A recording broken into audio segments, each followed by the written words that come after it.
নমস্কাৰ। কবিতাৰ শিৰোনামা বাতৰি পঢ়িছোঁ প্ৰিয়ব্ৰত হাজৰিকাই। আইদেউৰ বোলনিত দেওবাৰবোৰ মহীয়ান, কোকিল কাকলিৰ বাৰ্তালাপত আনন্দৰ নাই পৰিমাণ।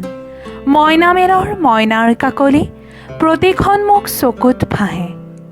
বিদ্যাৰ্থী অনুষ্ঠান প্ৰেৰণাদায়ক, জীৱনত সাফল্য লভে। গীতিমালিকাৰ মধুসুৰৰ মূৰ্ছনাত ডুবি যাওঁ।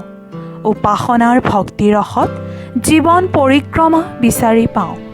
নিয়োগ বাতৰিত লাভান্বিত কত নিবনুৱা, উপন্যাস পাঠ নাটক শ্ৰৱণত মন বিনন্দিয়া। মহাবাহুৰ জ্ঞানৰ ফুলকলি আশাৰে তুলি যুৱতৰংগত প্ৰতিফলিত যুৱচামৰ যুৱক সলকনি। এই সকলোৰে ঊৰ্ধত মনত পৰে এটি কণ্ঠ। এয়া আকাশবাণী গুৱাহাটী। বাতৰি পঢ়িছোঁ প্ৰিয়ব্ৰত হাজৰিকাই। ধন্যবাদ।